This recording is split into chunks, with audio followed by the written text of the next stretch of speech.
cuyo título es Evaluación de los determinantes comportamentales y demográficos del sistema de apareamiento genético en una población de ratona aperdizada, Cystotorus platensis del sur templado, cuyos directores son Paulo Llambías y Bettina Mahler.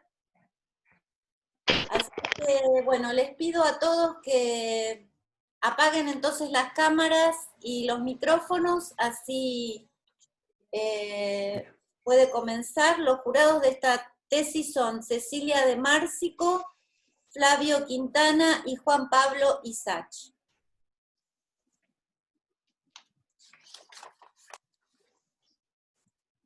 Bueno, ¿doy comienzo, Vivi? Decime vos. Sí, por favor silencien todos y las cámaras, así que bueno, ya podés empezar, Ramiro. Bueno, bienvenidos a mi defensa doctoral. Mi tesis se titula, como dijo Viviana, Evaluación de los determinantes comportamentales y demográficos del sistema de apareamiento genético en una población de ratón aperdizada, Cystotorus platensis, del sur templado. Este proyecto fue dirigido por el doctor Paulo Llambías y la doctora Bettina Mahler, con lugar de trabajo en el IADISA y como parte del grupo Biología de Aves.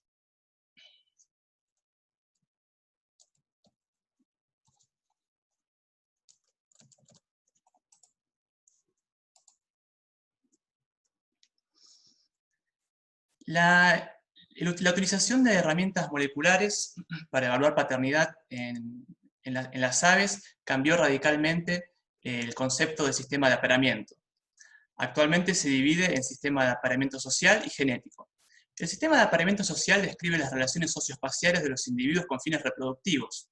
Los diferentes sistemas de apareamiento sociales se clasifican en función de la cantidad de parejas sexuales, la cantidad de parejas sociales y también del aporte de cuidado parental de los adultos. La monogamia social es el sistema de apareamiento social predominante en las aves. Hasta el momento el 81% de las especies de aves estudiadas presentan monogamia social. Se define como un vínculo exclusivo social entre un macho y una hembra, en el cual ambos parentales aportan cuidado parental. En segundo lugar se encuentra la poligamia social, que se clasifica en poliginia, cuando un macho se vincula con varias hembras, y poliandría, cuando una hembra se vincula con varios machos. Por otro lado, tenemos el sistema de apareamiento genético, el cual describe las relaciones genéticas entre los individuos. Para ilustrar este concepto voy a utilizar un ejemplo. Supongamos que tenemos una pareja monógama social y se realiza test de paternidad a la nidada. Podemos tener dos escenarios. Por un lado, monogamia genética, lo cual implica que el macho social es el padre genético de todos los pichones. Pero hay otro escenario que es la poligamia genética, en la cual el macho social no es el padre genético de todos los pichones. Esto implica que la hembra incursionó en una fertilización extrapareja, es decir, una cópula, una fertilización por fuera del vínculo social, con un macho extrapareja. El macho extrapareja se desvincula de cualquier tipo de aporte de cuidado parental. El cuidado parental es aportado 100% en esa nidada por el macho social. Este descubrimiento introdujo el concepto de paternidad extrapareja, básicamente definida como la proporción de pichones extrapareja en la nidada, y cuyo padre genético no es el macho social, sino un macho extrapareja.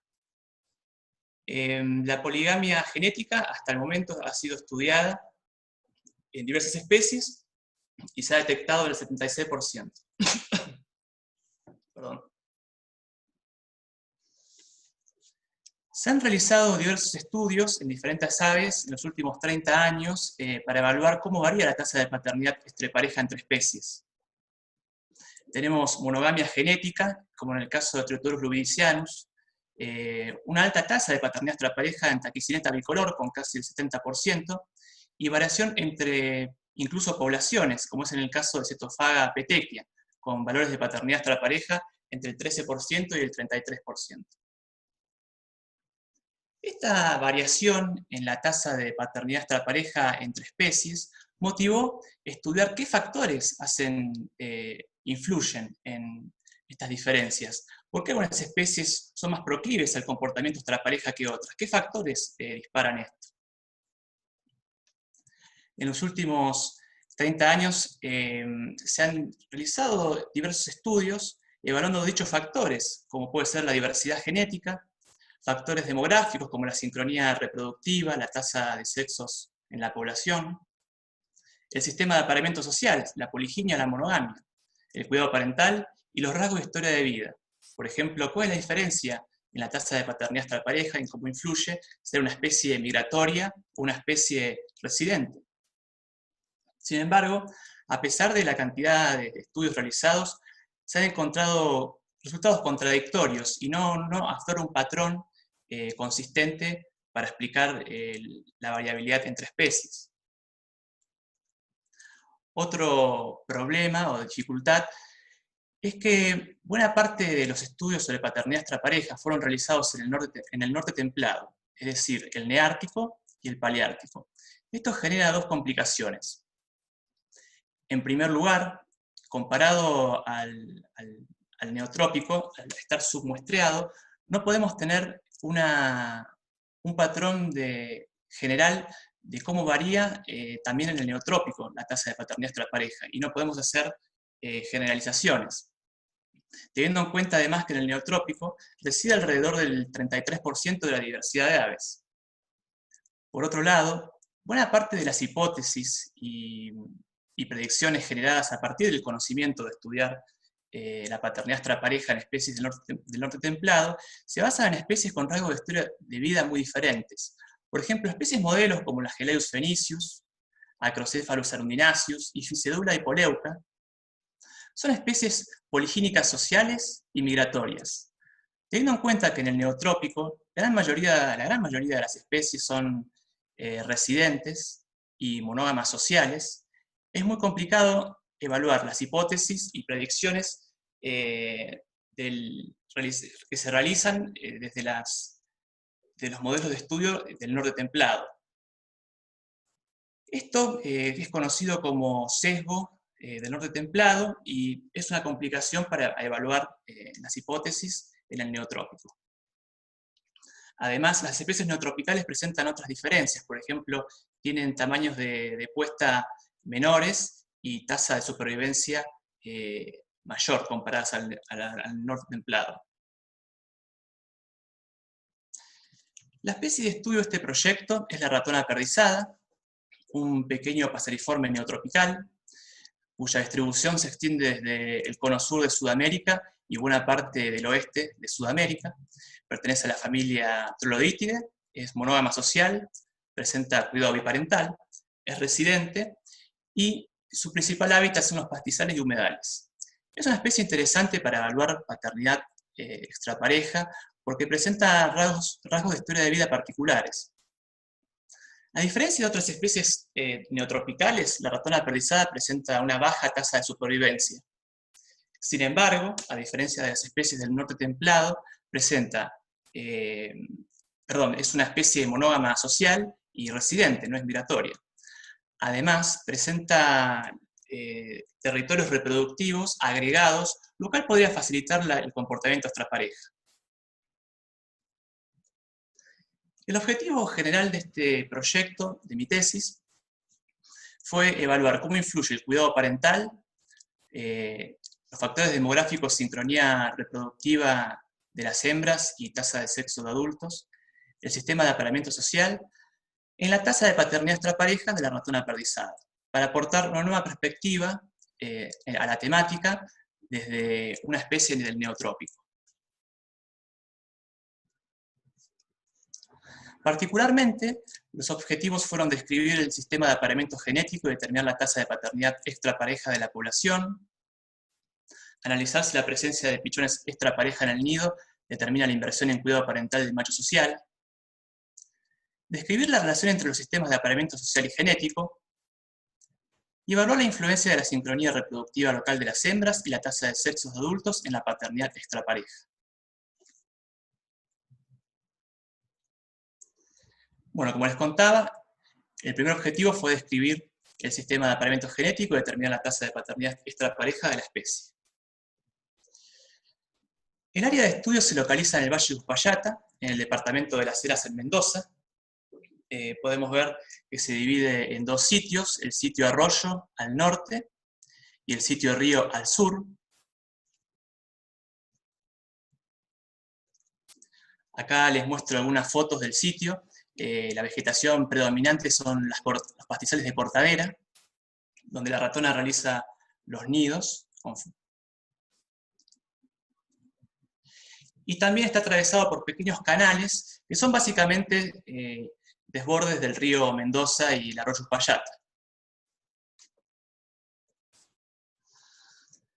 El protocolo de campo consistió en 3 temporadas de campo, 2015, 16 y 17, con una duración de 4 meses cada una, desde octubre a febrero, básicamente la temporada reproductiva de la especie. Al comenzar la temporada se localizaron los territorios reproductivos. Acá vemos cómo se distribuyen en parte del sitio río. Vemos que son territorios relativamente agregados. Al comenzar la temporada reproductiva se capturaron los adultos y se les colocó una combinación de anillos única y se obtuvo una muestra de sangre. Inmediatamente se procedió a la búsqueda de nidos, lo cual se realizó durante toda la temporada reproductiva. Una vez encontrados los nidos, se localizaron otorgándole puntos de GPS y se monitorearon durante la etapa de construcción, puesta de huevos, incubación y pichones. Cuando los pichones cumplieron 7 días de vida, se les colocó un anillo de aluminio y se obtuvo una muestra de sangre. En total, para los análisis de paternidad, se juntaron 107 muestras de sangre de adultos y 319 de pichones, formando, entre todos estos individuos, conformando 73 familias. El protocolo de trabajo en laboratorio consistió en primer lugar en realizar las extracciones de ADN en el Laboratorio de Ecología y Comportamiento Animal. Estos extractos fueron exportados al Laboratorio de Cornell de Ornitología, donde lleva a cabo la secuenciación y genotipificación mediante la técnica BD-RAD. Esta técnica se caracteriza por hacer un doble corte en el ADN genómico, luego se realiza una selección de tamaño y una amplificación preferencial. Posterior a la secuenciación, los datos fueron procesados a través del software STAX, y lo cual permitió la identificación de los SNPs. Los SNPs son los marcadores moleculares utilizados, que son marcadores moleculares bialélicos, es decir, permiten diferenciar las secuencias en un sitio, los cuales fueron utilizados para realizar los análisis de paternidad en el software Cerbus. El software Cerbus permite asignar la paternidad a cada pichón y hay 3 posibles salidas. Puede ser un pichón intrapareja, es decir, es un macho que es asignado al macho social, es decir, el macho social es el padre genético. Puede ocurrir un pichón extrapareja, que es asignado a un macho extrapareja que fue muestreado, pero también hay otra opción que sea un pichón extrapareja, y el software Cerbus indica que el macho social no es el padre genético. Entonces, lo que se concluyó es que fue un macho extrapareja que no fue muestreado, es decir, que no se obtuvo la muestra de sangre. Bueno, vemos que en general la aplicación de SNPs fue satisfactoria, dio una buena resolución. Alrededor del 80% de los pichones fueron asignados genéticamente al macho social, un poco menos del 20% a un macho extrapareja muestreado, y alrededor del 1% a un macho extrapareja no muestreado. Estos son los datos y los resultados a partir de los análisis de paternidad. Vemos que en la temporada 2015 la tasa de paternidad fue bastante baja, 8.5, comparado a 2016 y 2017. Disculpen, debo aclarar que los análisis de paternidad se realizaron por temporada reproductiva. Volviendo, esa baja tasa de paternidad en el año 2015 fue bastante llamativa, además porque hubo un evento de poliginia muy poco frecuente en casi 10 años de trabajo en ese sitio de estudio. Generalmente la especie es una especie predominantemente monógama social, pero en el 2015 hubo poliginia social, la mayoría de los machos fueron poligínicos. Sin embargo, en 2016 y 2017 se restableció la monogamia y ahí tenemos los valores entre 27 y 25%.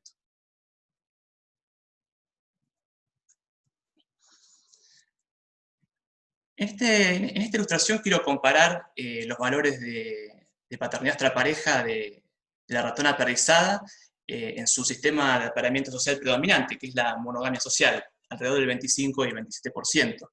Coincidieron con los valores de otras especies monógamas sociales neotropicales, como Turdus albicollis, Pospisa torquata, y también otra especie de ratona, Trulodites aedomusculus.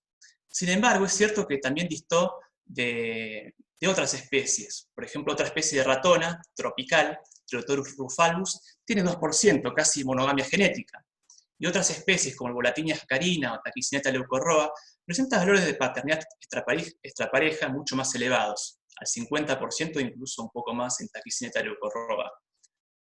Estos valores indican en parte la variabilidad de la tasa de paternidad extrapareja en el neotrópico, probablemente consecuencias de una diversidad de ambientes, climas y otros factores que influyen en toda esta diversidad. Por eso es importante hacer hincapié en aumentar el muestreo en las especies neotropicales. Bueno, acá pasamos al siguiente capítulo, cuidado parental y tasa de paternidad extrapareja. El cuidado parental se define como toda actividad de los adultos para aumentar el fitness de los pichones. Pero cuando hay pérdida de paternidad en un vínculo social monógamo, esto genera conflicto. Las hembras podrían incursionar en cópulas extrapareja para aportar buenos genes a la nidada, diversidad genética, y evitar la infertilidad de su pareja, el macho social.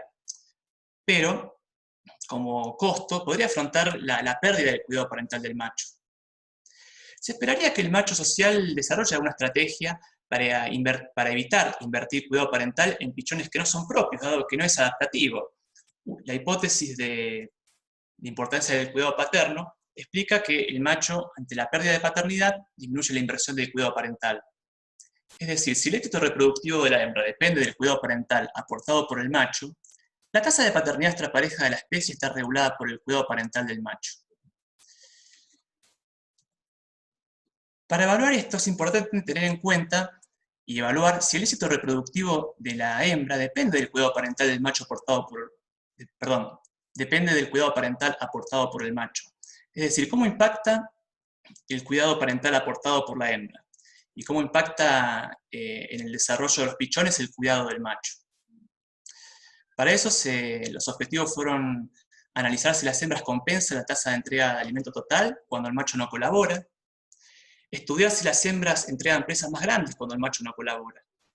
Y en tercer lugar, analizar la asociación entre masa, condición corporal de los pichones, el número de volantones y la entrega de alimento del macho. En segundo lugar, se evaluó cómo afecta la pérdida de paternidad a la entrega de alimento del macho. Eso consistió básicamente en el objetivo 2, en analizar la relación entre entrega de alimento, tamaño de presa entregada por el macho y la proporción de pichones extrapareja en la nidada.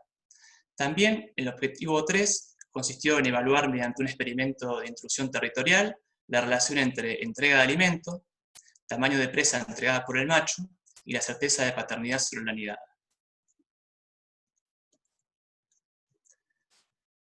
Durante la etapa de pichones se llevaron a cabo filmaciones de cuidado parental, se colocó una microcámara al amanecer, la cual grabó durante 4 horas.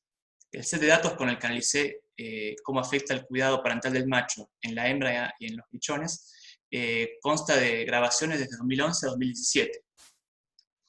Los estadios de pichones filmados son tempranos, 2 a 3 días de vida, intermedios, 7 a 8 días de vida, y tardío, 11 a 12 días de vida. Esto permitió la comparación de la tasa de entrega de alimento total, ya que tenemos las tasas de entrega de alimento del macho y de la hembra, entre nidadas sin ayuda y con ayuda. ¿Cómo se clasificaron estas nidadas? Cuando uno observa la distribución de la proporción de entrega de alimento del macho, vemos que hay una caída en el 0.2, perdón, que corresponde a alrededor de 0,4 viajes con comida por hora por pichón del macho. Esta tasa de entrega es muy baja, por lo cual se decidió clasificar como nidadas sin ayuda del macho menor a 0.2 y nidadas con ayuda del macho mayor a 0.2. La principal predicción es que las hembras que no tienen ayuda, las nidadas sin ayuda del macho, van a presentar una tasa de entrega de alimento total menor, es decir, las hembras no pueden compensar la tasa de entrega de alimento como si estarían acompañadas por el cuidado parental aportado por el macho. También se evaluó la relación entre la entrega de alimento, entre el tamaño de presa entregada por la hembra y la proporción de entrega de alimento del macho a la nidada. En este caso, la principal predicción es que a menor proporción de entrega de alimento del macho, las hembras intentan compensar entregando tamaño de presas más grande. En la etapa de pichones, al día 10 de vida, se tomaron medidas de masa, tarso y obviamente el número de volantones, que es, el número de pichones al día 10, que es una estimación del número de volantones. Generalmente tienen una alta supervivencia cuando llegan al día 10 para abandonar el nido. Con los datos de masa y tarso, se construyó un índice de condición corporal, que es básicamente los residuales de la relación de masa y largo de tarso, y se tuvieron en cuenta entonces estas medidas para estudiar la relación entre masa, condición corporal de los pichones, número de volantones y proporción de entrega de alimento del macho a la nidada. La principal predicción es que al disminuir la proporción de entrega de alimento del macho, esto tiene un impacto negativo en la masa, la condición corporal de los pichones y el número de volantones. Ahora vamos a ver cómo se evaluó el efecto de la pérdida de paternidad en el cuidado parental del macho. Nuevamente, con estos videos, pero esta vez con un set de datos de 2015 a 2017, que es básicamente entre los cuales tenemos los datos de paternidad, se evaluó la relación entre la proporción de entrega de alimento, el tamaño de presa entregada por el macho, y la proporción de pichones extrapareja en la nidada. Un aumento en la proporción de pichones extrapareja, o sea, un aumento en la pérdida de paternidad, debería impactar en una disminución en la tasa de entrega de alimento del macho, en la proporción de entrega de alimento, y en el tamaño de presa entregado. Se esperaría, el tamaño de presa es una estimación de la calidad del alimento, por lo tanto se esperaría que al perder paternidad los machos entreguen presas más pequeñas. El experimento de intrusión territorial se realizó con el fin de manipular la certeza de paternidad del macho social. Al amanecer se colocaron una momia de ratón aperdizada macho, en el caso experimental, o un control utilizando una momia de chingolo. Se ejecutó el playback de la especie, el playback correspondiente a cada especie para simular una intrusión. Estas momias se colocaron a una distancia menor a 1 metro del nido y durante la etapa de puesta de huevos de la hembra, es decir, durante la etapa de fertilidad de la hembra.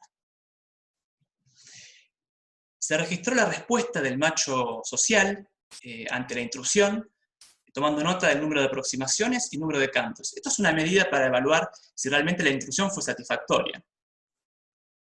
Nuevamente, si esos nidos lograron llegar a la etapa de pichones, esto fue realizado el experimento durante la puesta de huevos, se grabaron esos nidos en las 3 etapas, temprano, intermedio y tardío.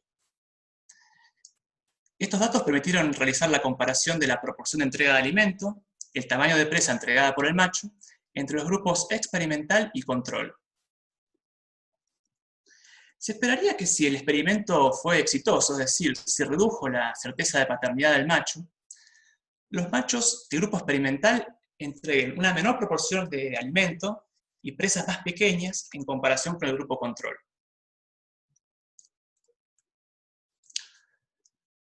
Bueno, en este gráfico vemos que las hembras que no recibieron ayuda del macho no lograron compensar totalmente la tasa de entrega de alimento total. Vemos que en ninguna etapa lograron alcanzar, vemos que en ninguna etapa, que en todas las etapas hay diferencias significativas entre los dos grupos. Esto implica que los pichones en nidadas en donde el macho no colaboró, recibieron menos ayuda, menos alimento que en aquellas nidadas donde el macho colaboró. Sin embargo, no se encontró ninguna asociación entre el tamaño de presa entregado por la hembra y la proporción de entrega de alimento del macho. Uno hubiera esperado, en base a las predicciones, que las hembras entreguen tamaños de presa más grandes cuando la proporción de entrega de alimento del macho es baja. Respecto a los pichones, de la masa de pichones al día 10 y la proporción de entrega de alimento del macho, se encontró una asociación positiva y significativa en etapas tempranas e intermedias de pichones, pero no así en la etapa tardía. Acá vemos, me gustaría enfocarme más bien en la parte de la baja proporción de entrega de alimento del macho, cómo los pichones alcanzaron valores de masa menores en comparación a cuando el macho entrega más alimento. En conclusión, esto sugeriría que el aporte del cuidado parental de entrega de alimento del macho es importante en la masa que adquieren los pichones al día 10.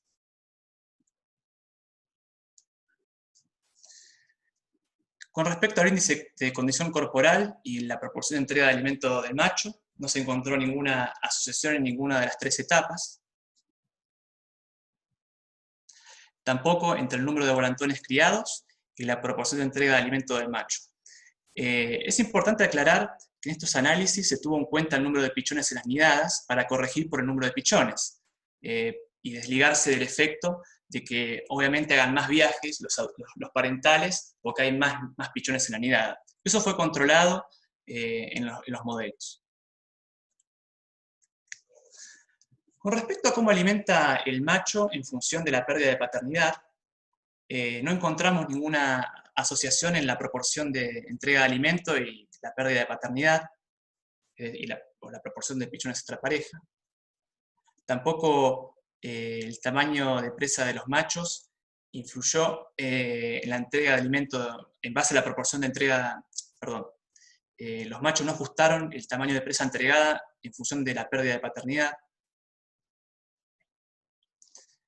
Con respecto al experimento de intrusión, vemos que fue exitoso en el sentido de que los machos territoriales detectaron como una intrusión a la momia, de macho de ratón aperdizada. Vemos que realizaron los machos experimentales un mayor número de aproximaciones a la momia y un mayor número de cantos en comparación con el grupo control. Pero no se encontraron diferencias significativas en ninguna etapa entre los dos grupos, ni en la proporción de entrega de alimento del macho, ni tampoco en el tamaño de presa entregada por el macho.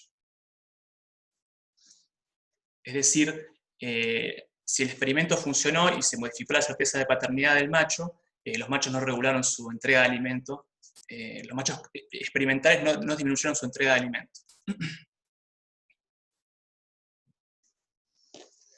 Bueno, las hembras no lograron compensar la tasa total de entrega de alimento cuando los machos no colaboraron, tampoco ajustaron el tamaño de presa entregada. Los pichones presentaron menor masa cuando el macho entregó poco alimento, solo en estadios temprano e intermedio de pichones. Y la condición corporal de los pichones y el número de volantones no fueron afectados por el aporte de alimento del macho. En conclusión, el cuidado parental del macho es importante, porque vemos que cuando no es asistida la hembra, no logra compensar la tasa total de entrega de alimento e impacta en 2 etapas de los pichones, temprano e intermedio. Sin embargo, vemos que no es esencial. Es importante, pero no esencial para el éxito reproductivo de la pareja, porque las hembras, a pesar de no recibir un aporte considerable del macho, logran criar, por ejemplo, el mismo número de volantones que aquellas hembras que reciben ayuda. Con respecto a la pérdida de paternidad y el cuidado parental del macho, Los machos no ajustaron su entrega de alimento a los pichones ni al perder paternidad en la nidada ni ante la intrusión de otro macho. Esto sugiere que los machos no penalizan el comportamiento extrapareja de las hembras, reduciendo su cuidado parental. Esto es consistente con el resultado anterior. Si el cuidado del macho no es esencial para el éxito reproductivo, la hembra puede incursionar en cópulas extraparejas sin tener ningún costo negativo en el comportamiento. Por otro lado, dado que la ratona perdizada es una especie con una baja tasa de supervivencia, quizás el macho evalúe simplemente continuar invirtiendo en los pichones a pesar de haber perdido paternidad en la nidada, porque quizás no sobreviva a la siguiente temporada reproductiva. La tasa de supervivencia es del 40% de un año al otro.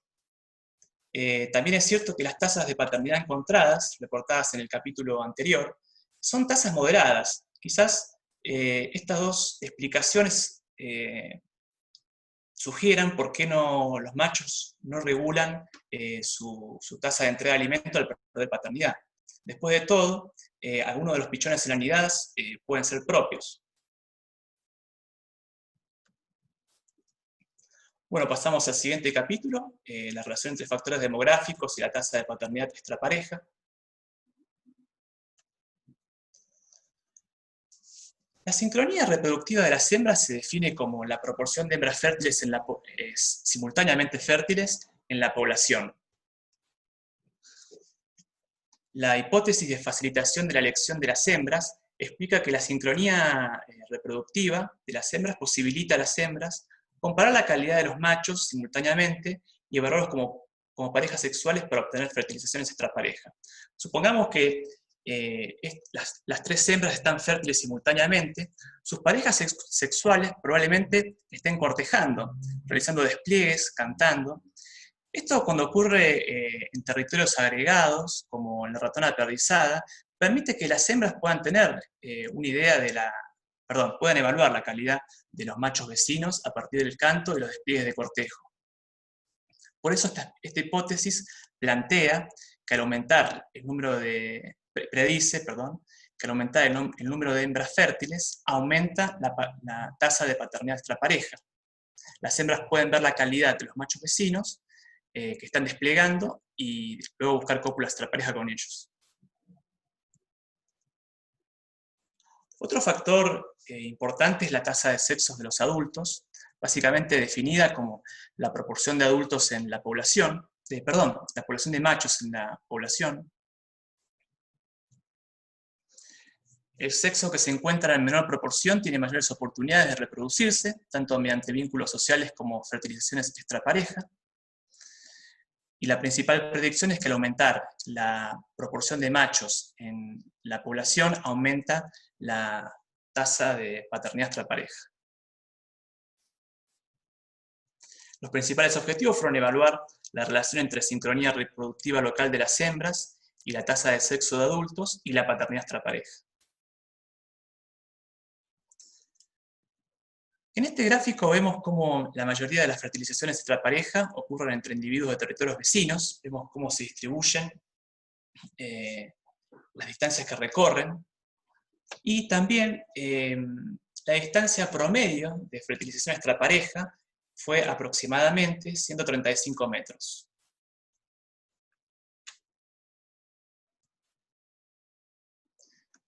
La tasa de sexos de los adultos fue estimada en función de las parejas reproductivas en la población, y la sincronía reproductiva local de las hembras fue calculada de la siguiente manera.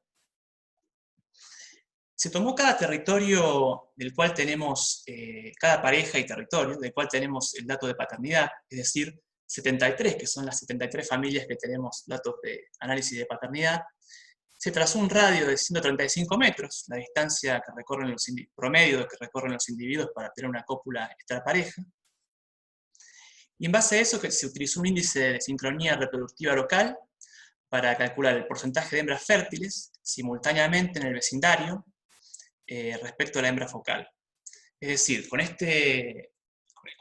trazado de este radio se construyeron vecindarios que varían en la densidad de territorios reproductivos, con un índice se calculó la sincronía reproductiva local de las hembras en función de la hembra focal, que es el nido donde se perdió la paternidad, donde se hizo el análisis de paternidad extrapareja, de paternidad, perdón.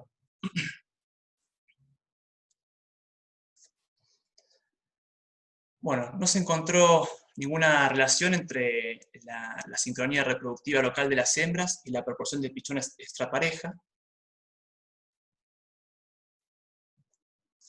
Sin embargo, vemos que en este modelo se encontró una relación significativa y positiva entre la tasa de sexos y el número de pichones extrapareja. Esto implica que a medida que hubo mayor disponibilidad de machos en la población, hubo mayor cantidad de pichones extrapareja, mayor comportamiento de cópulas extrapareja.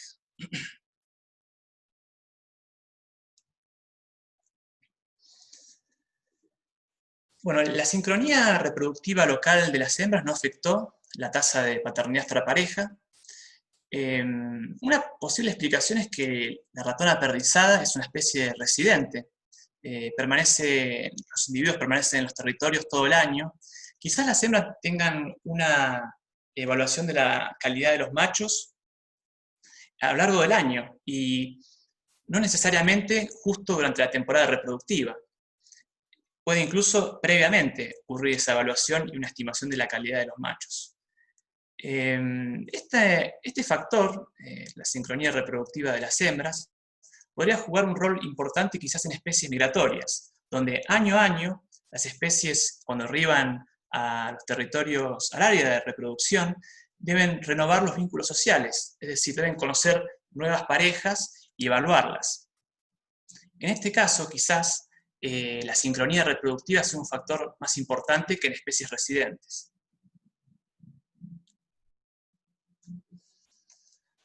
Por otro lado, la baja tasa de paternidad extrapareja, observada en el año 2015, podría ser explicada por una baja disponibilidad de machos en la población. Esa temporada coincidió con una tasa de sexos sesgada hacia hembras, es decir, con pocos machos y muchas hembras. Y es entendible que podría ocurrir que esto sugiere que las hembras simplemente no tuvieron cópulas extrapareja porque no había suficiente cantidad de machos, había muy pocos. Es por eso que el rol de la tasa de sexos como factor demográfico es clave en el estudio de la paternidad extrapareja. Bueno, pasamos al capítulo del sistema de apareamiento social y tasa de paternidad extrapareja. Como les contaba, las hembras podrían utilizar las fertilizaciones extrapareja para obtener buenos genes. Supongamos en un contexto de monogamia social, tenemos una hembra A vinculada socialmente con un macho verde de alta calidad. Está la hembra B, una hembra soltera, la misma especie, azules, pero de menor calidad, y son las únicas opciones para emparejarse esa hembra. Entonces esa hembra B podría vincularse socialmente con el macho azul, un macho de baja calidad para que aporte cuidado parental, pero sin embargo podrá tener fertilizaciones extrapareja con el macho verde de alta calidad. En la poliginia social, al ser el vínculo social menos restringido, es decir, que un macho puede vincularse con dos hembras o más, esto permitiría a esta hembra B soltera vincularse igualmente con un macho de alta calidad, y además, al estar emparejadas con estos machos, no necesariamente incursionarían en fertilizaciones extrapareja, dado que están vinculadas con un macho de alta calidad, no lo necesitan. Eso es básicamente lo que explica la hipótesis de elección restringida de las hembras. Las hembras con un vínculo social monogámico podrían utilizar las fertilizaciones extrapareja con machos de mayor calidad que su pareja social para obtener buenos genes en su progenie.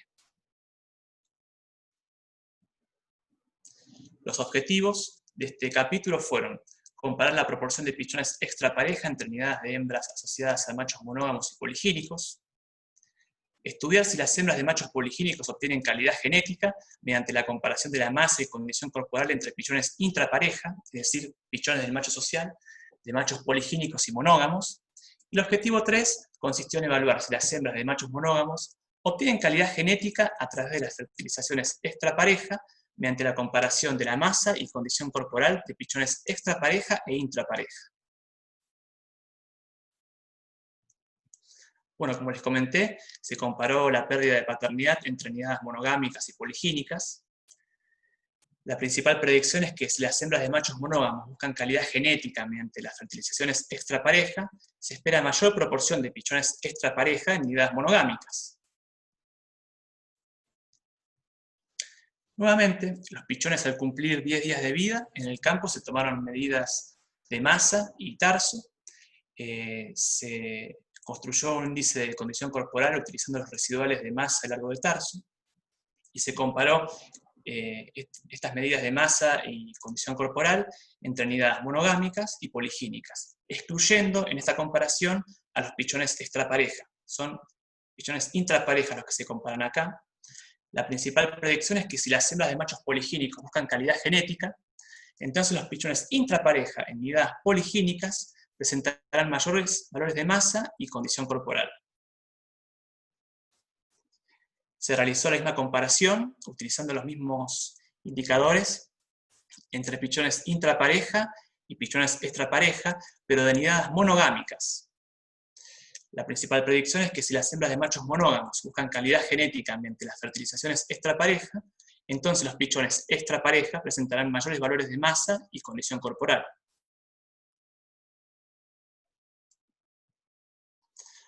Bueno, se encontraron diferencias entre la proporción de pichones extrapareja y el tipo de nidada. Las hembras asociadas tanto a machos monógamos como poligínicos parece que incursionaron, sugiere este resultado, que incursionaron en fertilizaciones extraparejas sin importar su condición. Tampoco se encontraron diferencias entre los pichones de nidadas poligínicas y monogámicas en su condición ni en su masa, y tampoco entre pichones intrapareja y extrapareja.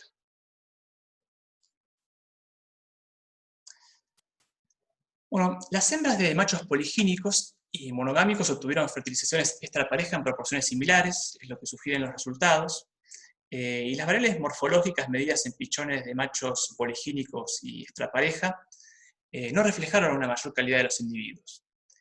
En conclusión, estos resultados sugieren que el sistema de apareamiento social no afectó el sistema de apareamiento genético. Igualmente creo que sería interesante evaluar qué ocurre con los machos extrapareja. Vemos que las hembras incursionan en cópulas extraparejas sin importar su condición, si están asociadas con un macho poligínico o monogámico, pero quizás evaluando otras variables no morfológicas, como puede ser el canto. La ratona perdizada tiene un canto complejo, la diversidad genética en la población, o incluso la edad de estos machos. Los machos con mayor experiencia en eventos reproductivos quizás sean aquellos que ganen más paternidad extrapareja en otras nidadas. Bueno, a modo de conclusión general, los valores de paternidad extrapareja fueron moderados en la especie. Las fertilizaciones extrapareja ocurrieron entre individuos de territorios vecinos. La tasa de sexos de los adultos fue el único factor demográfico que influenció la tasa de paternidad extrapareja en la población. Los machos no ajustaron la entrega de alimento al perder paternidad sobre la nidada. Y el sistema de apareamiento social no afectó al sistema de apareamiento genético, al menos a partir de las variables morfológicas medidas. Algo interesante que vimos en la temporada 2015, como les comenté, es la baja tasa de paternidad extrapareja, que coincidió con una tasa de sexos sesgada, una baja disponibilidad de machos y una poliginia social predominante. Es interesante destacar que quizás las hembras se vincularon a machos poligínicos por el simple hecho de que no había más machos disponibles, no porque sean de mayor calidad. Esto se podría conocer como poliginia social obligada.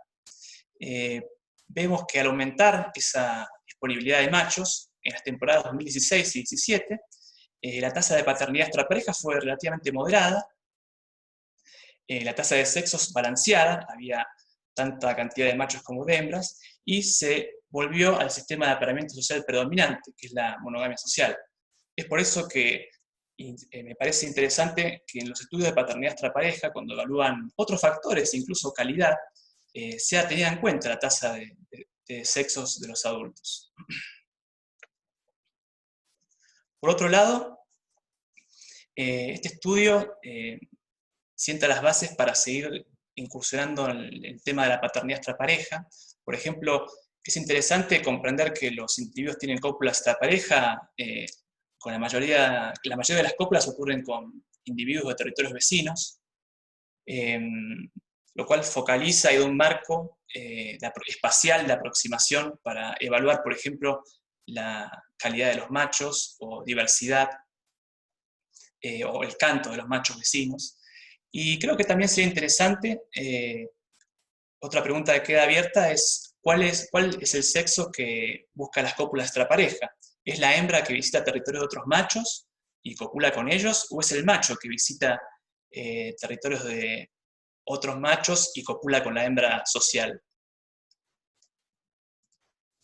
Bueno, muchas gracias, eso es todo, y quería agradecer a todas estas instituciones que hicieron posible este proyecto, y bueno, quedo a disposición de las preguntas del jurado. Gracias.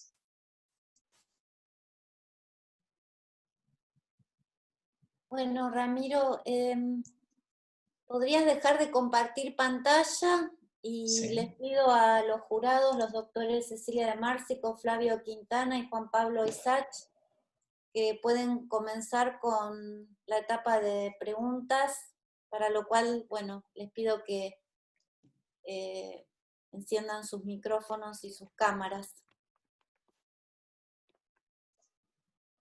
No sé quién quiere comenzar. Yo quiero chequear si se escucha el micrófono bien. Sí, se escucha bien, Juan Pablo. Bueno, perfecto. ¿Querés empezar vos? Arranco, bueno. Un segundo que abro un texto. Primero, bueno, quería, Ramiro, felicitarte por tu trabajo. Como te dije en el dictamen, digamos, me parece que es un trabajo en muchos sentidos destacable. Trabajás en un sistema o encaraste un sistema que es relativamente complejo. Yo trabajo en reproducción de paseriformes también y entiendo que poder experimentar con tantas variables, Sí. con una especie que no es fácil tampoco, poner a prueba tantas hipótesis y poder resolverlas de una manera bastante importante, interesante, digamos, con un N destacable también. Bueno, es todo un logro, ¿no? Yo entiendo bueno, que el sistema usted lo conoce muy bien y eso te facilita la posibilidad de poder encarar un trabajo como este, pero no deja de ser un logro importante. Recién veía algunas fotos del sistema, es un sistema también complicado para trabajar en términos de que esos pajonales son bastante densos e importantes, sí. Y eso hace que trabajar a esta escala, digamos, fina de experimentación, no deja de ser un desafío importante y bueno, me parece que lo has resuelto muy bien, que han quedado cosas abiertas, lógicamente cuando uno trabaja en estos sistemas, pero en líneas generales creo que has hecho un desafío importante y lo has resuelto de manera bien, digamos. La presentación me gustó mucho, es una linda presentación, bien expuesta, con buenos gráficos, clara, atractiva, con sus hipótesis claras y de manera clara los resultados también y las conclusiones, así que bueno, en todo sentido esto me pareció interesante. Como te dije en el dictamen y en los comentarios, vi que incorporaste varias de las cosas que te había mencionado en las preguntas, en la presentación, con lo cual, bueno, me parece, te agradezco que las hayas considerado y qué bueno que pudiste reevaluarlas y rediscutirlas. Tengo algunas preguntas que me han quedado nuevas respecto a lo que planteé originalmente. Si querés pasamos a eso. Sí, sí. Una de las cosas que me intriga respecto a tu sistema de estudio, vos anillaste una cantidad importante de individuos en 3 temporadas sucesivas.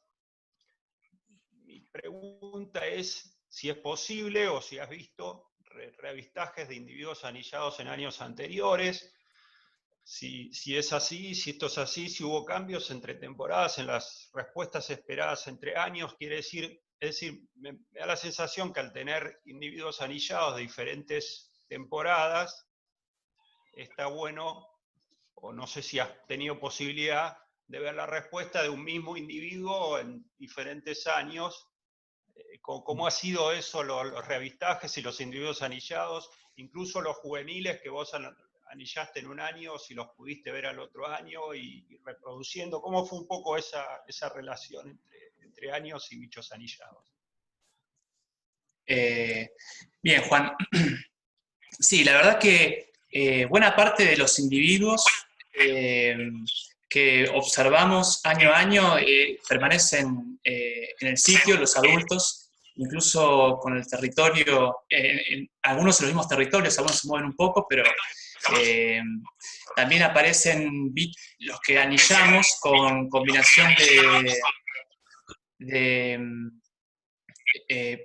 con combinación de anillos de colores. También son muchas veces volantones de otros años. Es importante tener en cuenta que el Valle de Uspallata es como un cajón, básicamente, ¿no? Tenés al oeste la cordillera y al este precordillera. Entonces no hay hay dispersión, pero en general muchos de los adultos permanecen en el sitio, en los territorios. Básicamente eso. A ver, esa variación que vimos en el año 2000, hay como una reverberancia, perdón, ¿eh? Sí, no sé por okay. qué. Esos individuos ese evento de poliginia extraordinaria que vimos en el 2015 fue muy llamativo, porque entendemos que hubo una mortalidad muy grande en el invierno, asumimos, pero no tenemos más datos para explicar esa caída en la disponibilidad de machos. Pero tenemos lo que sí, una seguidilla de seguimientos de varios años del sitio. O sea, alrededor de 2011, 2012 empezaron a hacerse campañas ininterrumpidamente.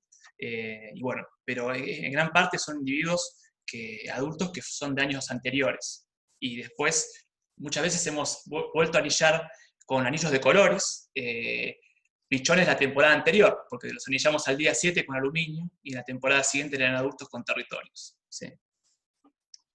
Sí, mi pregunta tal vez iba más dirigida, ya que vos tenés individuos anillados que podés reconocer año a año, si tenés alguna posibilidad de ver si hay determinados individuos que tienen mayor tendencia a tener paternidad extrapareja que otros.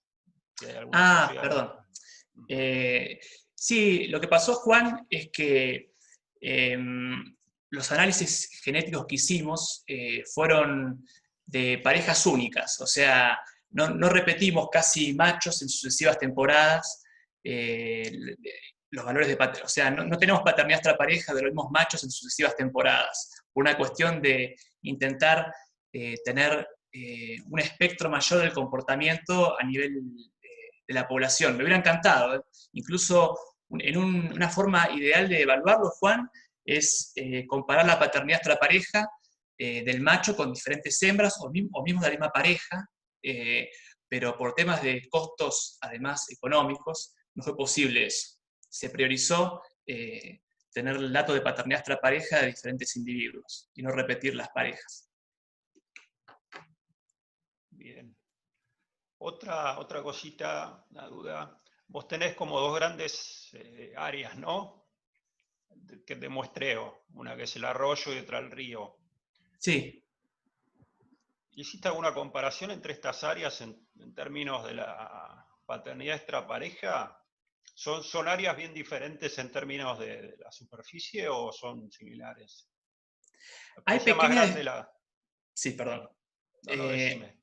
Hay pequeñas diferencias en la tasa de paternidad extrapareja, muy poco entre río y arroyo, porque río en general lo que tiene es que son territorios es más compacto río, o sea, los territorios están mucho más agregados que en arroyo, que están más dispersos. Pero cuando se comparó, las diferencias, entiendo que no son significativas, perdón, no se encontraron diferencias significativas al compararlos, a pesar de que son territorios más agregados los de río. Exactamente. No, tal vez la pregunta o la idea es si hay, ponerle diferentes tasas de supervivencia o depredación entre ambos sitios, ¿no? Pensando que tal vez una causa de la mayor paternidad extrapareja puede ser una menor supervivencia y en ese sentido como una forma de contrastar ambas situaciones. No sé. No, eso no lo sabría. Sé que tienen baja tasa de supervivencia los individuos, pero no comparé entre río y arroyo. Bien. Sí, sí. Bueno, por ahí es algo, te puede dar alguna Sí. punta de algo, ¿no? Sí, interesante. Aguantamos un segundo que estoy leyendo sí, unas cuestiones.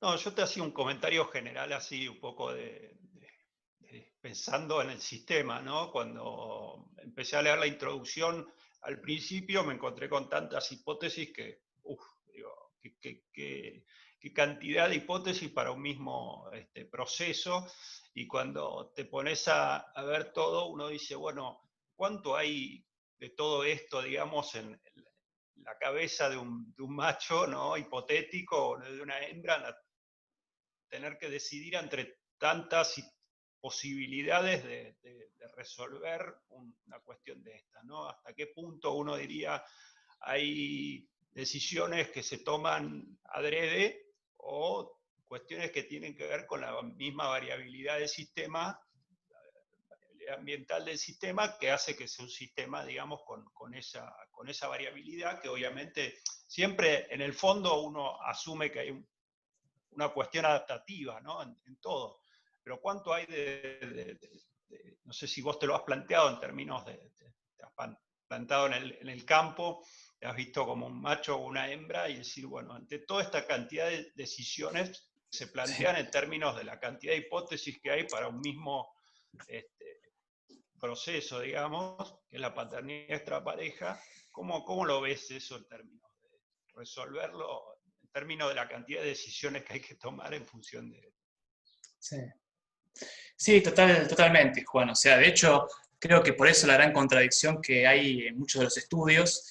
Tenemos variabilidad de tasa de paternidad extrapareja, bueno, en mi caso entre temporadas, pero en muchos estudios del norte templado entre poblaciones, una enorme variabilidad. Es un tema muy complejo, hay una enorme cantidad de factores en juego. Yo intenté hacer un estudio exploratorio, porque tenemos un conocimiento del sistema, pero bueno, yo partí obteniendo en mi proyecto la tasa de paternidad extrapareja que me permitió evaluar esas hipótesis, pero creo que es muy complejo la interacción incluso entre factores para poder poner a prueba las hipótesis. Es algo que fui como aprendiendo a medida que fui transitando el proyecto. Cómo evalúan calidad las hembras, incluso las hembras pueden tener ellas mismas, la calidad de las hembras también debe tener un rol importante, pero intenté tomar algunos de los factores e hipótesis que al menos son las más importantes en la temática, pero es como vos decís, es una temática bastante compleja. Bien. Sí, disculpa, algo que me hubiese encantado evaluar también es la calidad del territorio. Es algo fundamental, quizás en el marco de la hipótesis de importancia del cuidado paterno, aquellas hembras que estén en territorios de más calidad pueden desligarse del cuidado parental del macho, y aquellas que están en territorios más pobres, en disponibilidad de alimento, dependan más. Y eso debe tener un juego también en la paternidad extrapareja. Se intentó en principio hacer un experimento con tenebrios, pero para evaluar la calidad, para cambiar la calidad del territorio, pero no fue exitoso, fue muy complejo, no se pudo llevar a cabo. Sí, una cosita más, un poco también pensar bastante lo que está bueno, y en función de eso se me ocurre, digamos, a nivel poblacional, el mantenimiento de la paternidad extrapareja en términos así, en porcentajes variables, no puede ser una forma de mantener la variabilidad genética poblacional, ¿no? Y en ese sentido estaba pensando, si uno piensa en comparar una población donde la mayor o una población genéticamente, digamos, monógama, con una población donde haya paternidad extrapareja, supongo que debería aumentar la variabilidad genética y, en definitiva, también el N poblacional efectivo, ¿no? No sé cómo lo ves esto, si tiene sentido. Sí, totalmente, Juan. Hay una hipótesis en algunas especies que se ha puesto a prueba en gorriones, en poblaciones de gorriones, donde comparan las tasas de paternidad extrapareja en poblaciones del continente y otra en islas. Y se ha encontrado que en general en las islas la tasa de paternidad extrapareja es menor porque justamente no hay tanta variabilidad. Entonces parecería ser que es una de la evidencia a favor de que podrían buscar también las hembras variabilidad genética. Pero es como vos decís, sería muy interesante comparar poblaciones y ver la variabilidad en función de esta estrategia reproductiva alternativa. Tal cual. Bueno, bien. Sí, bueno, no te entretengo más. Te felicito de nuevo a vos y a tus directores. Me gustó mucho el trabajo. Y bueno, un gusto poder interactuar, aunque sea de esta forma, y conocerlos. Bueno, Resto, muchas gracias, Juan. Gracias. Bueno, no sé quién quieres continuar. Yo silencié los audios porque había como una interferencia, así que les pido que el que continúe se active su audio. Y yo propongo, si querés, Cecilia, dale vos, te dejo el turno si querés, o empiezo yo, como quieras. Dale, si querés sigo yo. Dale. Bueno, disculpen si se escucha el ruido, está mi hija con una flauta de fondo, no la puedo silenciar. Bueno, yo, Rama, primero que nada, felicitarte también, igual que Juan Pablo, por la tesis, me gustó mucho. Me gustó mucho el enfoque, así de tratar de ver patrones y los procesos que están detrás. Como decía Juan Pablo, también con un sistema que es bastante complejo y con un montón de, por un lado, con un montón de variables en juego en tu sistema, y también en un tema donde hay una gran profusión de hipótesis dando vueltas y con estudios contradictorios, patrones contradictorios. Entonces era como, me parece un tema muy desafiante, y me gustó mucho cómo lo encararon. Es obvio, leyendo la tesis, que hay un gran esfuerzo de trabajo de campo detrás, y un trabajo de campo muy prolijo además, lo cual me parece que es algo muy valorable, además de todo el trabajo de análisis de datos y todo el trabajo de laboratorio para los análisis genéticos. Y me pareció además, bueno, la tesis muy bien escrita en general, hay como errores y cositas así que se pueden mejorar aquí y allá, pero me gustó, me resultó muy amena para leerla, y me gustó mucho también la presentación que hiciste recién. Bueno, gracias. Yo tengo algunos comentarios y algunas cosas que son más de dudas, pero el primer comentario que quería hacer, que tiene que ver con el capítulo 4, justo lo que te iba a comentar, no coincide con lo que mostraste en la tesis, que tiene que ver con esa la correlación negativa que encontrabas entre la tasa de pichones CPP y el cuidado parental del macho, la proporción de entregas, que no sé si es algo que lo corregiste post dictamen, por ahí, que cambió un poco la idea ahí. No sé si es algo que lo corregiste y lo revisaste, lo podemos pasar de largo. A mí lo que me hacía ruido era, que es la única conclusión que no me cerró de toda la tesis, que tenía que ver con esto de que el macho podría estar castigando, entre comillas, a las hembras, disminuyendo su inversión a edades tempranas de los pichones.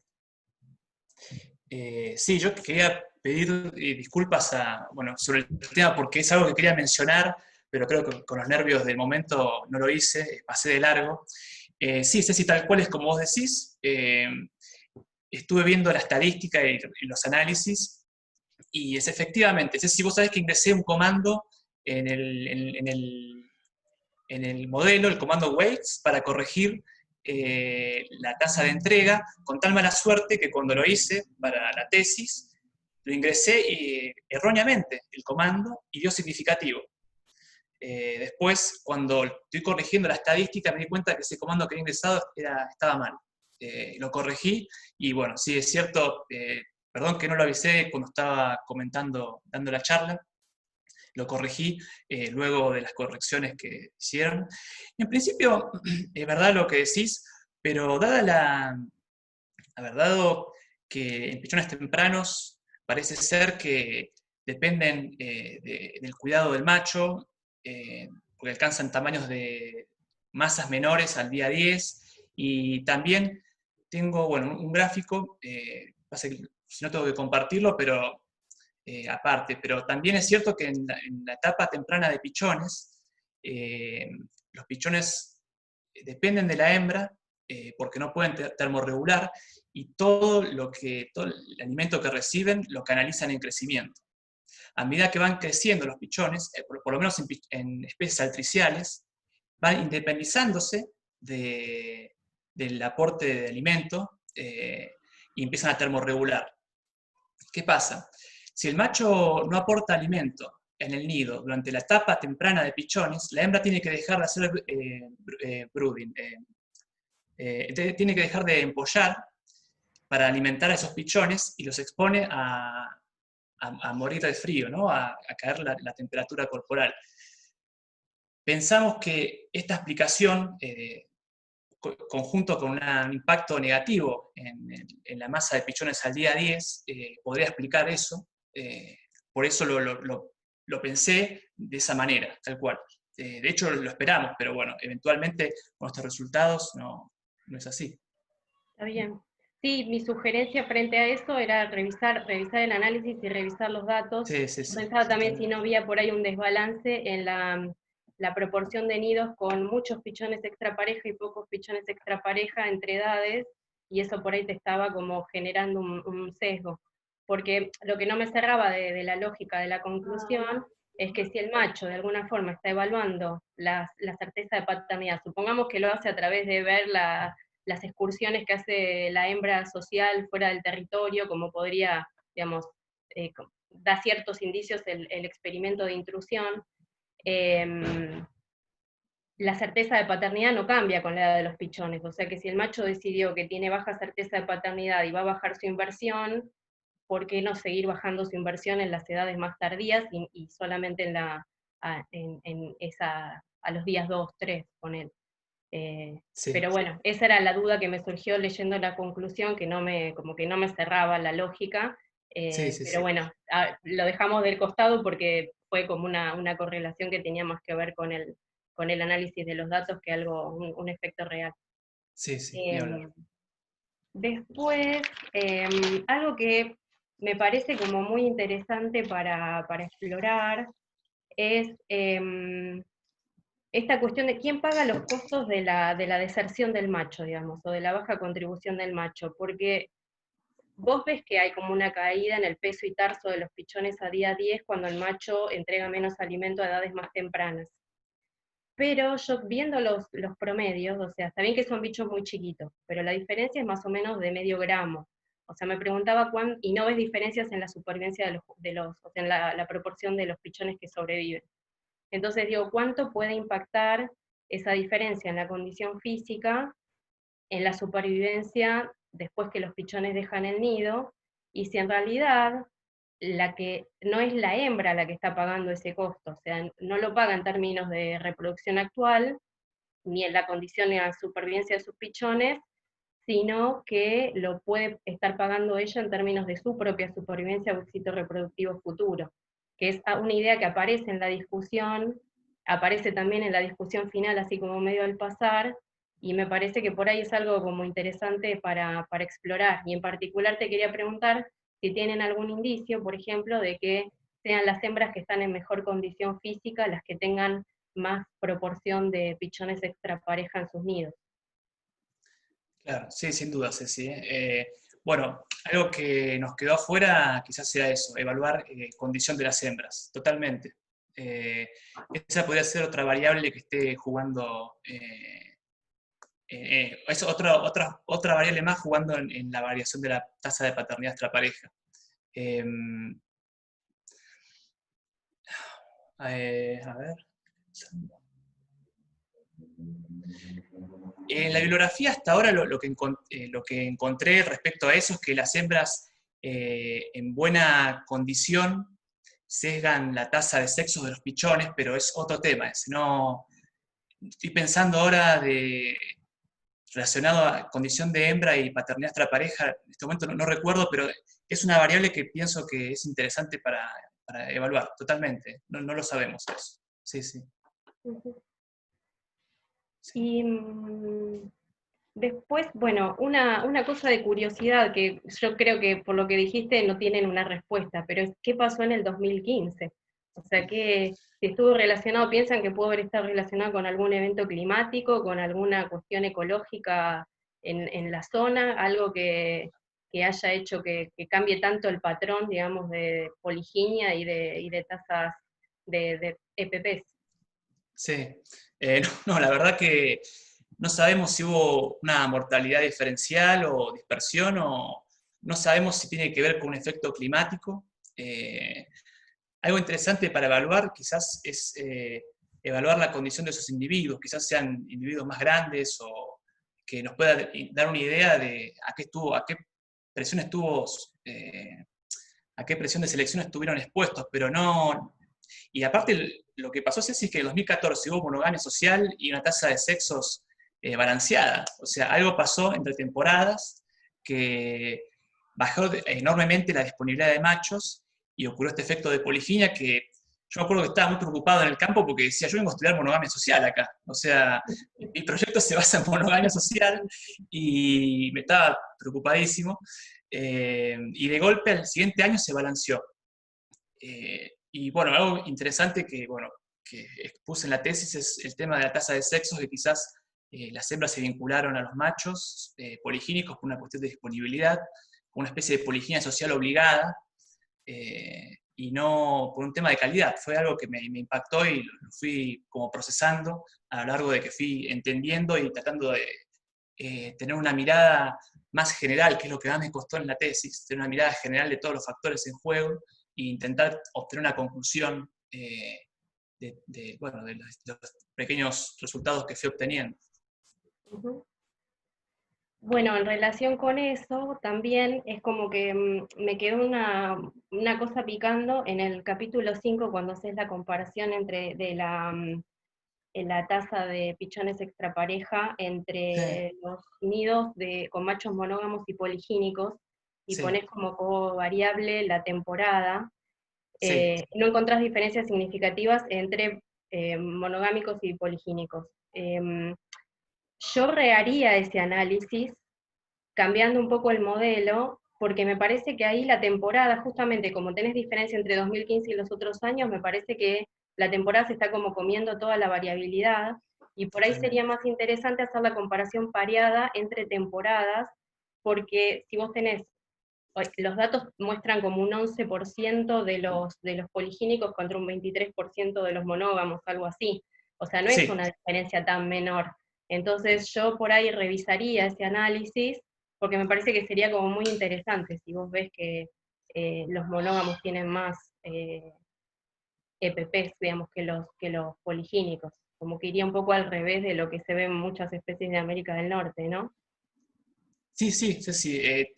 En cuanto al análisis que propones, creo que te lo había mencionado, tuve muchos problemas de cómo incorporar en los modelos la temporada de campo, porque vemos una alta variabilidad, y incluirla como un efecto aleatorio no sé si es del todo correcto, porque son 3 categorías nada más, y recomiendan 5, pero es tal cual vos decís, a mí me quedó picando también cuando veo el gráfico, la diferencia entre la paternidad extrapareja de los dos tipos de nido, me hubiera interesado verlo totalmente.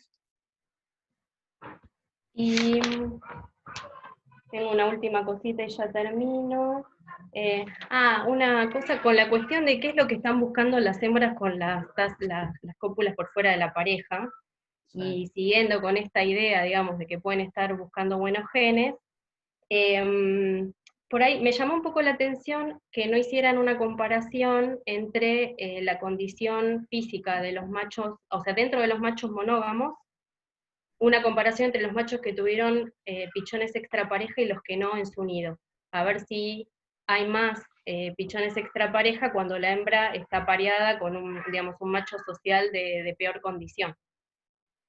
Como que me parecía que los datos que ustedes daban para hacer esa comparación, y por ahí me llamó un poquito la atención que quedara solamente la comparación entre monógamos y poligínicos y no dentro de los monógamos. Sí, totalmente, Ceci. Mirá, ese análisis, hice un análisis aproximado, pero el problema es que muchos machos extrapareja también perdieron paternidad en su unidad.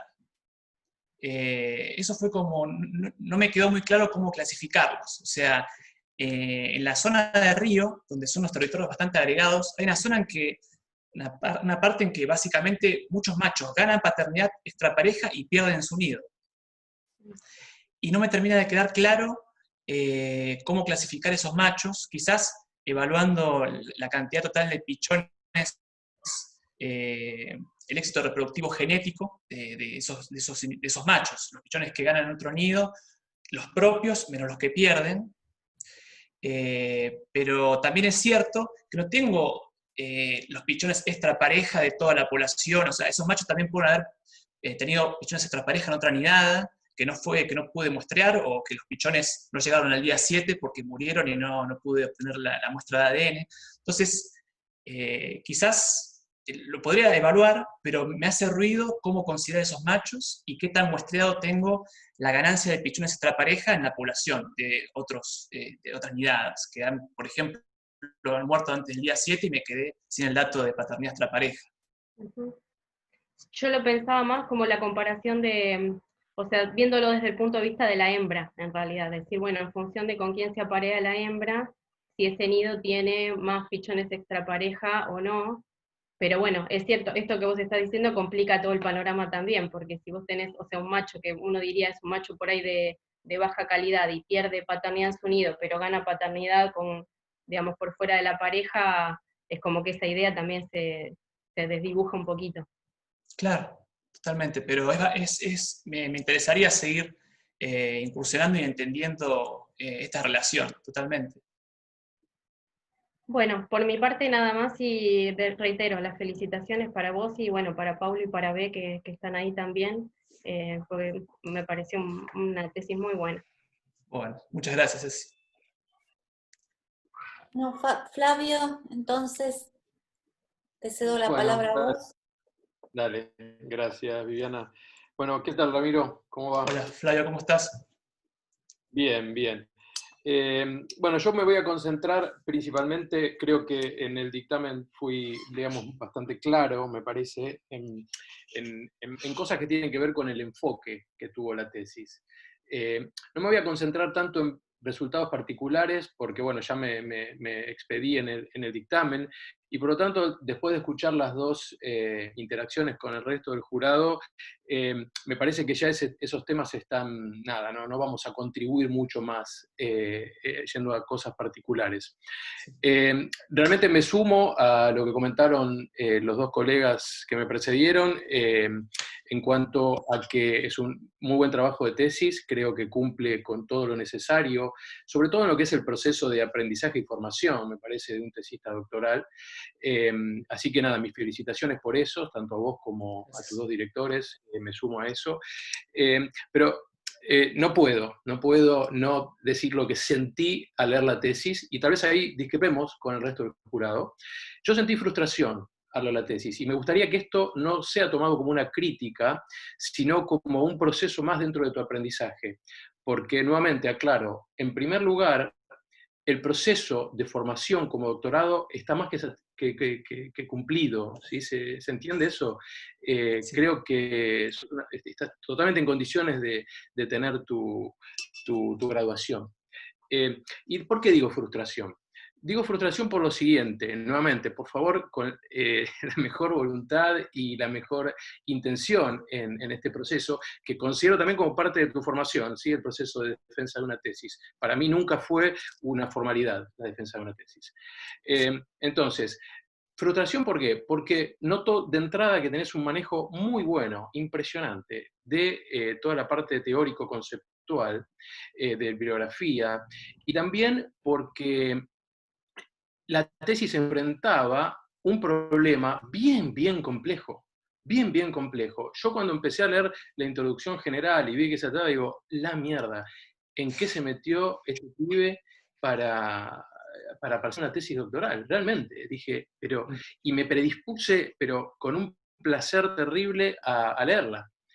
En la medida que avanzaba, me iba frustrando porque notaba que todo el conocimiento previo tuyo finalmente terminaba canalizado en una serie de resultados, casi buscando una causalidad en relaciones lineales y demás, que justamente se habían criticado en la introducción y demás. Entiendo que la complejidad del sistema tal vez te llevó a eso, pero digo, bueno, nada, esto debería haber sido tal vez encarado de otra manera, más compleja. O sea, creo que los problemas complejos requieren de soluciones un poco más complejas desde lo metodológico. Entiendo todos los fundamentos que uno puede tener, bueno, no se puede esto o lo otro. Entonces, si no se puede, ¿vale la pena encarar un tema tan complejo? Si a priori creemos que no se va a poder, ¿no? Entonces, nada, a mí particularmente me interesa, y creo que vos sos honesto y, en primer lugar, consciente de eso, y honesto, porque lo mencionás permanentemente. O sea, en casi todos los capítulos aparece una serie de reflexiones en la discusión que dice, en el año 1997, por ejemplo, tal y tal dijeron que en realidad esto no se puede abordar así, sino que habría que abordarlo de esta y otra manera. Entonces digo, si lo sabías previamente, ¿por qué lo abordaste de la manera que te iba a dar una simplicidad, digamos, en el tratamiento, de alguna forma? Paro porque si no me embalo y voy a seguir hablando. Mi punto es, ¿tenés alguna reflexión al respecto? ¿Qué aprendizaje te deja esta experiencia al respecto, digamos? Más allá de fundamentar que no se puede hacer esto o lo otro porque el sistema es complejo, eso lo sabemos. Lo que digo es, en función de lo que acabo de expresar, ¿qué reflexión te deja? ¿Qué cambiarías vos si tuvieras que iniciar el tratamiento de este tema nuevamente? Sí, Flavio, tenés razón. En principio creo que intentaría enfocarme en un factor. Creo que fue demasiado ambicioso evaluar varios factores. Y la reflexión que me deja es, bueno, es un poco lo mismo que les contaba. O sea, yo me había afrontado a un tema muy complejo de factores que terminan interactuando entre sí, y lo abordé con el conocimiento de estadística y experimental que me fue posible. A ver, se intentó realizar otro experimento, variando la calidad de los territorios para ver cómo podría influenciar eso en la tasa de paternidad extrapareja, pero caemos en lo que mencionabas, o sea, la complejidad del sistema no permitió llevarlo a cabo. El experimento de intrusión, fue difícil tener el N suficiente. Yo creo que faltaron experimentos, pero también por la propia complejidad del sistema. Pero fue desde un punto, o sea, el abordaje fue como el que permitió el sistema, y bueno, me di cuenta de que era muy complejo. Me hubiera gustado, por ejemplo, tener un mayor N para poder realizar los experimentos y no análisis correlativos.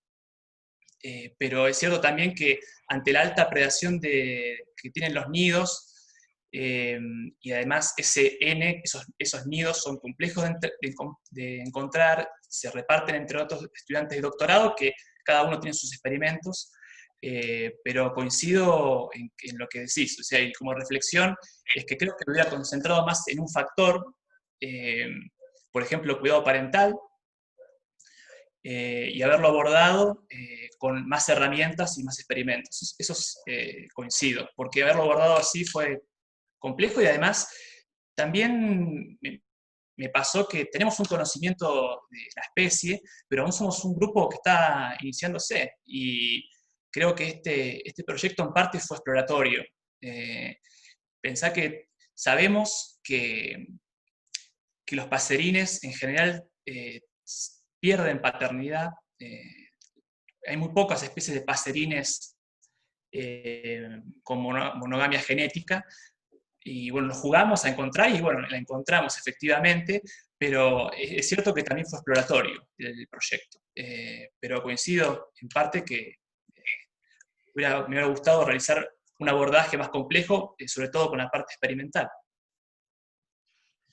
Sí, no, bueno, está bien, perfecto. Lo que digo es justamente por eso, porque si uno, pensándolo de esta manera, uno aborda un tema complejo, donde primero, digamos, cita cantidad de trabajos que tienen resultados contradictorios y demás, finalmente con el trabajo termina aportando un poco más de entropía al sistema, con resultados más contradictorios, diferentes, unos que se parecen, otros que no, y no arrojando luz a un tema. Esto, y de todas maneras, nuevamente, no va en desmedro del trabajo realizado, por favor que se entienda, pero bueno, a mí me parece interesante rescatarlo como parte también de tu formación, y bueno, es la reflexión en este tipo de enfoques, al menos de acá en adelante también, porque vos a partir de ahora también vas a realizar investigación por tu cuenta, vas a formar gente, etcétera, etcétera. Entonces, todo este tipo de planteos que a veces escapan un poco al tema puntual en sí, ¿se entiende? Porque podemos estar discutiendo, a mí me encantaría juntarnos y discutir temas relacionados con sistemas de apareamiento todo el tiempo, pero me parece también importante rescatar este tipo de aspectos de una tesis doctoral. Y creo que, bueno, nada, no voy a demorarlos mucho más. Nuevamente te felicito, creo que lo que puse en el dictamen espero realmente sea de alguna manera formativo y contribuya a tu formación futura. Bueno, gracias. Gracias, Flavio. Bueno, no sé si alguien más del público o los directores quieren hacer algún comentario final, si no pasamos a la etapa de evaluación final. Sí, yo quería hacer un par de comentarios de algunas cosas que por ahí no se ven en la tesis, parte en contestación a lo que sugiere Flavio. Y tuvimos varios inconvenientes que por ahí no están plasmados. Entre ellos fue retraso en pagos de subsidios para tener los primeros resultados de paternidad extrapareja, que lo sufrió bastante Bettina porque tuvo que salir a cubrir un montón de cosas que no se podían cubrir. Y eso se debe no a que no teníamos los subsidios, sino que los subsidios no se estaban pagando en tiempo. Y nos retrasó de una forma brutal los resultados de paternidad extrapareja. Entonces, hubo un momento en el cual seguíamos avanzando en los años, porque el tiempo pasaba, pero todavía no podíamos resolver la paternidad extrapareja. Lo cual nos dejó con los resultados de paternidad extrapareja hacia el final de la temporada reproductiva, de la última casi. Entonces eso no nos permitía grados de libertad para ir modificando cosas.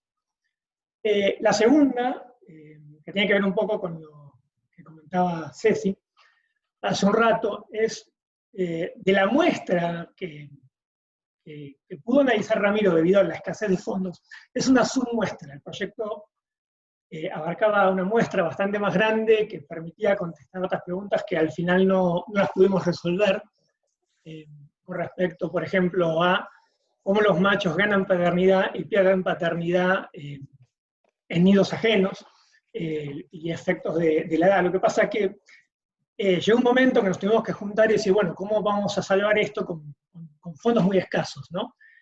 Y Ramiro mismo tuvo que salir en su momento a buscar fondos de sociedades de comportamiento animal para cubrir un proyecto que no lo estamos pudiendo terminar de financiar, no porque no teníamos los fondos, sino por digamos, el retraso de estos fondos, ¿no? Entonces, bueno, quería rescatar un poco eso, que hay una parte que no se está viendo debido a los retrasos que hubo.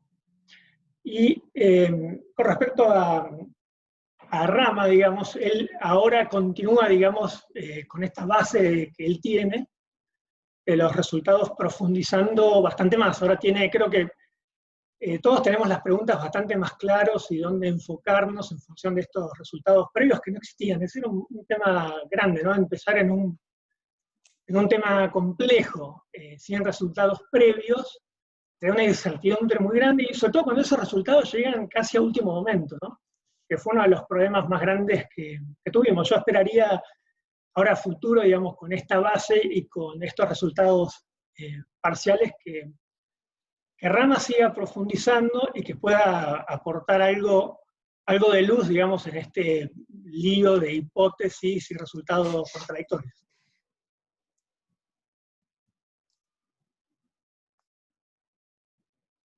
Y bueno, era eso nomás lo que quería compartir, digamos, como director. Bueno, si no hay más comentarios o preguntas, entonces les pido a todos los invitados y a los directores y al testista que se retiren de la reunión y vuelvan a entrar en un par de minutos. Yo los voy a dejar en sala de espera, así los jurados pueden debatir la evaluación final de esta tesis.